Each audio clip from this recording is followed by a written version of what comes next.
Hi hello నమస్తే welcome back to iDream media. ఈరోజు మనతో ఉన్నారు ఇమిగ్రేషన్ కన్సల్టెంట్ అలాగే ఈబీ5 వీసా ఎక్స్పర్ట్ అయిన ఆదిత్య మల్లెలా గారు. సార్తో మాట్లాడదాం. Hi sir.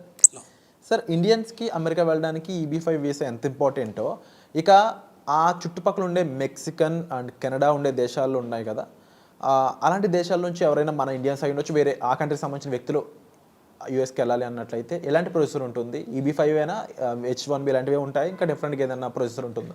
సో ఈబీ5 వీసా అంటేనేమో మనకి ఏంటంటే ఇన్వెస్టర్ వీసా.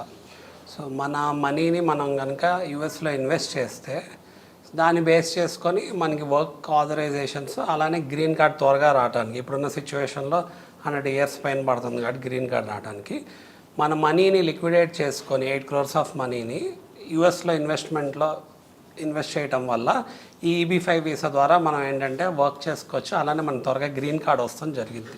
సో అలానే 8 crores అనేది వెనక్కి వస్తాం జరిగింది. ప్లస్ ఏంటంటే ఎంటైర్ ఫ్యామిలీ అనేది క్వాలిఫై అవుతున్నాం. సో ఏంటి ఇక్కడ పర్పస్ ఏంటి అంటే ఈబీ5 ఫస్ట్ ఏంటంటే పర్మనెంట్ రెసిడెంట్ త్వరగా అవడానికి ఒక అవకాశం అనమాట. నెక్స్ట్ అసలు వర్క్ చేసుకోవాలి అంటే eligibility to work and settle in US వస్తుంది. అందరూ వెళ్ళేది ఎలా అంటే ఎంప్లాయ్మెంట్ పర్పస్కో ఎడ్యుకేషన్ పర్పస్కో వెళ్ళి ఎంప్లాయ్మెంట్ కింద కన్వర్ట్ అయ్యి తర్వాత ఏంటంటే పర్మనెంట్ రెసిడెంట్గా అవుతారు. సో మనం మాట్లాడుకున్నట్టు ఇంతకుముందు వీడియోస్లో ఎడ్యుకేషన్ ద్వారా వెళ్తున్నారు, ఎంప్లాయ్మెంట్ వస్తుంది, ఎంప్లాయర్ స్పాన్సర్ చేయాలి, లేకపోతే ఏంటంటే లాటరీ ద్వారా మనకి ఏంటంటే వీసా పిక్ అయ్యి వర్క్ వీసా, అప్పుడు మనకి ఎంప్లాయర్ స్పాన్సర్ చేయడం వల్ల మనకు వర్క్ ఎలిజిబిలిటీ వస్తుంది. తర్వాత ఏంటంటే over a period of time వాళ్ళే గ్రీన్ కార్డ్ స్పాన్సర్ చేస్తారు ఎంప్లాయర్.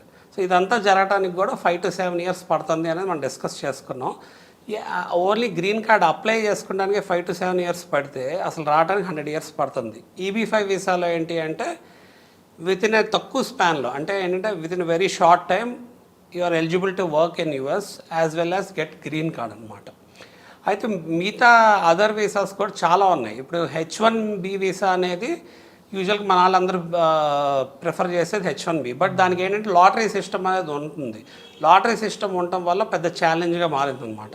సో లాటరీ సిస్టమ్ ఎలా అయిపోయింది అంటే ఎన్ని వీసాలు ఉన్నాయో దానికంటే 5 to 10 times ఎక్కువ మంది ఫైల్ చేసే వాళ్ళు ఉన్నారు కాబట్టి మొత్తం ఒక ఫనెల్ లాగా అయిపోయింది. ఫనెల్ లాగా అయిపోవటం వల్ల అసలు వర్క్ వీసా H1B వస్తుందో రాదో తెలియదు. అలాంటి సిచ్యువేషన్ ఉంది లాటరీ ద్వారా. కాబట్టి అలానే H1B వీసాలో ఒక కేటగిరీ ఆఫ్ వీసా అసలు లాటరీ లేకుండా ఉన్న వర్క్ వీసాస్ ఉన్నాయి. అవి ఏంటంటే మనం యూనివర్సిటీస్కి కానీ ఎడ్యుకేషనల్ ఇన్స్టిట్యూట్స్కి కానీ వర్క్ చేస్తే అవి నాన్ ప్రాఫిట్ వీసాస్ అనమాట. ఆ వీసాస్లో ఏంటి అంటే అది కూడా H1B వీసానే, కానీ ఆ వీసా లాటరీ సిస్టమ్ ఏమి ఉండదు, లాటరీ క్యాప్లోకి కూడా వెళ్ళదు. సో ఈ వీసా ఏంటి అంటే యూనివర్సిటీస్లో టీచింగ్ కానీ లేకపోతే వర్క్ చేస్తున్న వాళ్ళకి ఎలిజిబిలిటీ ఉంటుంది అనమాట ఈ వీసా ఫైల్ చేసుకోవడానికి. అలానే వాళ్ళు మళ్ళీ ఆ వీసాని వేరే ఎంప్లాయర్కి ట్రాన్స్ఫర్ చేసుకోవాలంటే సేమ్ అదే నాన్ ప్రాఫిట్ ఇన్స్టిట్యూషన్కే ట్రాన్స్ఫర్ చేసుకోవాలి. అంటే యూనివర్సిటీ టు యూనివర్సిటీ అలా ట్రాన్స్ఫర్ చేసుకోవడానికి ఉంటుంది యూజువల్గా.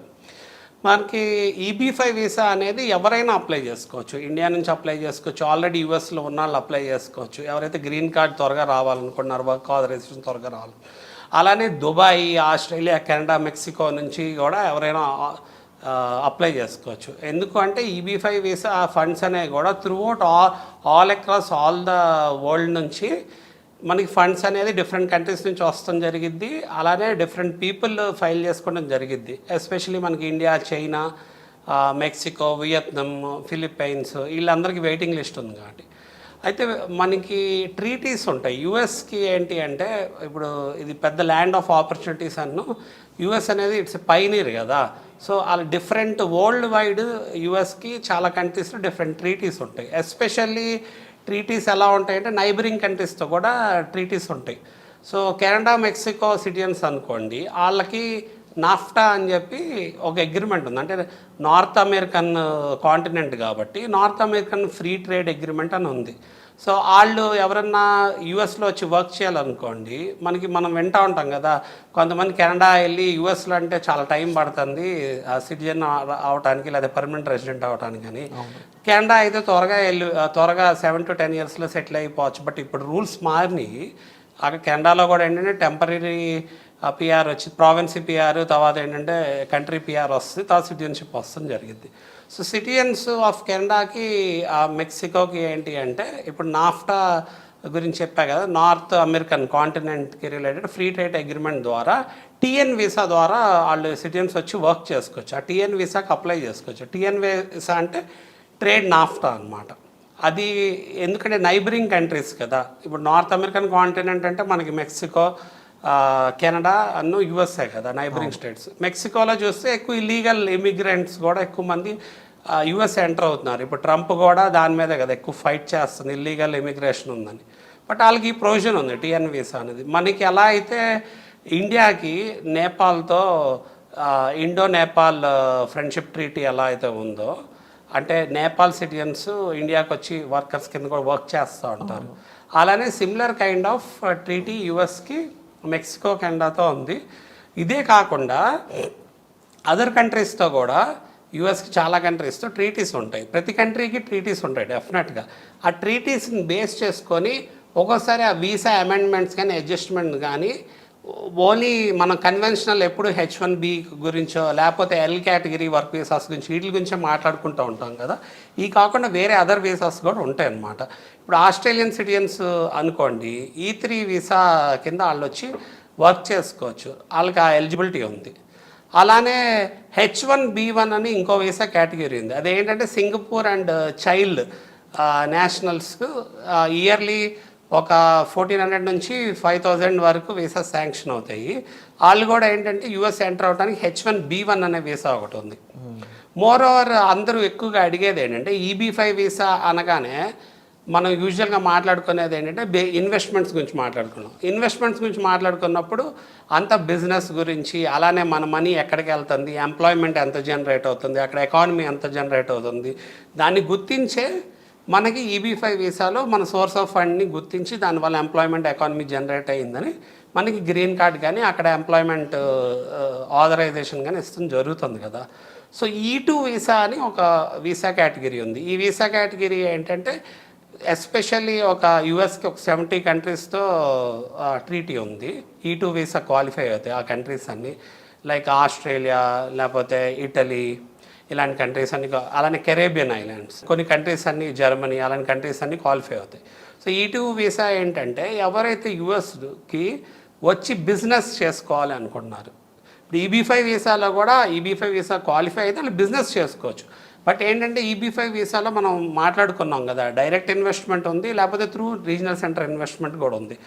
బట్ ఇక్కడ EB5 వీసాలో ఏంటి అంటే వర్క్తో పాటు గ్రీన్ కార్డ్ కూడా వస్తుంది జరిగింది. బట్ ఇక్కడ E2 వీసాలో ఏంటి అంటే it especially for establishing and business enterprise. అంటే ఎవరైనా ఆంటర్ప్రెన్యూర్గా యుఎస్ అంటే పెద్ద ల్యాండ్ ఆఫ్ ఆపర్చునిటీస్ కదా, అక్కడ బిజినెస్ చేసుకోవాలి అనుకున్న వాళ్ళకి ఈ E2 వీసా ద్వారా వాళ్ళు ఎగ్జిస్టింగ్ బిజినెస్ని ఏదైనా టేక్ ఓవర్ చేసి ఇంప్రూవ్ చేసుకోవచ్చు, లేకపోతే కొత్త బిజినెస్ అయినా ఎస్టాబ్లిష్ చేయొచ్చు. లేకపోతే ఫ్రాంచైజెస్ ఉన్నాయనుకోండి, ఫ్రాంచైజెస్ని టేక్ చేసి E2 వీసా కింద వాళ్ళు క్వాలిఫై అవటం జరిగింది అనమాట. ఇలా రకరకాల వీసాలు ఉన్నాయి.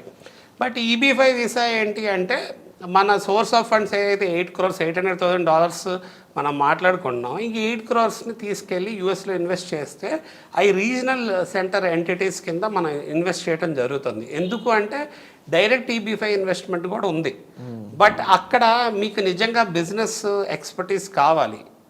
అలానే ఏంటంటే you don't want to lose your money కదా, మీరు ఇన్వెస్ట్ చేసిన మనీ రిస్కీ జోన్లోకి వెళ్ళి మీకు అసలు కంప్లైన్స్ ఎక్స్పర్టీస్ లేకపోతే మీ ఇమిగ్రేషన్ గోలు బిజినెస్ గోలు రెండు ఫెయిల్ అయ్యే సిచ్యువేషన్ ఉందనుకోండి, అప్పుడు ఇబ్బంది అయింది. ఎందుకు అంటే మనం ఇన్వెస్ట్ చేసే డబ్బుల వల్ల లైక్ వాళ్ళకి ఒక ఎకనామికల్ క్యాలిక్యులేషన్ ఉంటుంది, అక్కడ ఎకానమీ ఎంప్లాయ్మెంట్ జనరేట్ అవ్వాలి అని.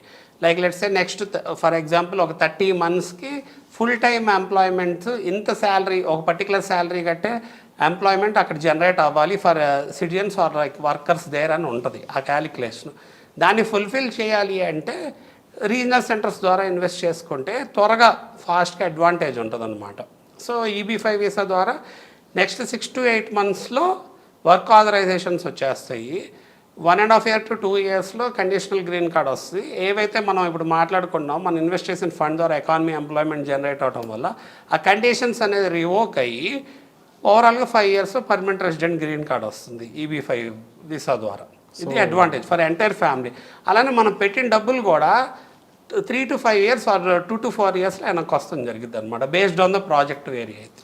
అండ్ డెఫినెట్లీ దీంట్లో పాసిబిలిటీస్ చూసుకున్నప్పుడు చాలా బెటర్ ఉన్నాయి compare to every another options.